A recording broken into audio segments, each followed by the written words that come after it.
पाकिस्तान ने पीओके में ढाए जुल्म मकबूजा कश्मीर के दारकूमत मुजफ्फराबाद में एहतजाजियों पर किया तशद्दुद। मुजफ्फराबाद में महंगाई के खिलाफ हो रहे थे मुजाहरे।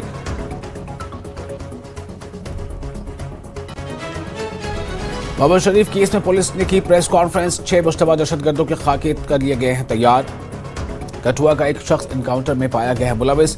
एसएसपी जोगिंदर सिंह ने दी जानकारी।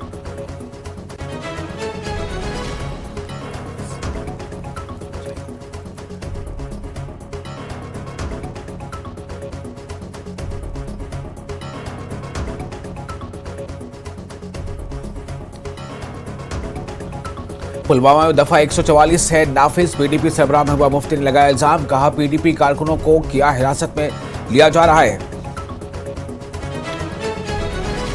सज्जाद गनी लोन ने एनसी और पीडीपी पर की कड़ी तनकीद, कहा कि 1987 में नेशनल कॉन्फ्रेंस ने की इंतखाबात में चोरी करके इक़्तिदार पर हुए हावी। एनसी ने लाई कश्मीर में बंदूक और करवाए हालात खराब।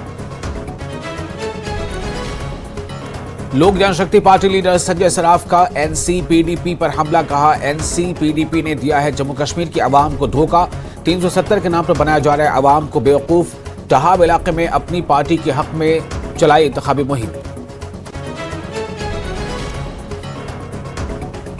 माइग्रेंट कश्मीरी वोटर्स के लिए बनाए गए हैं पोलिंग स्टेशन। चौथे मरहले में मुल्क भर में 52,100 माइग्रेंट कश्मीरी वोटर्स अपने वोट का करेंगे इस्तेमाल।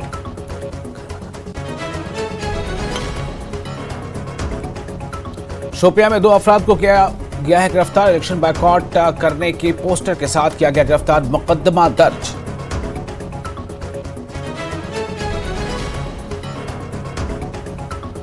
द्रावशाला किश्तवाड़ में एहतजाज। 850 मेगावाट के रिटेल पावर प्रोजेक्ट से है शिकायत। काम के दौरान ब्लास्टिंग की जा रही है। इंतजामिया पर लगाया अपनी मनमानी से काम करने का इल्जाम।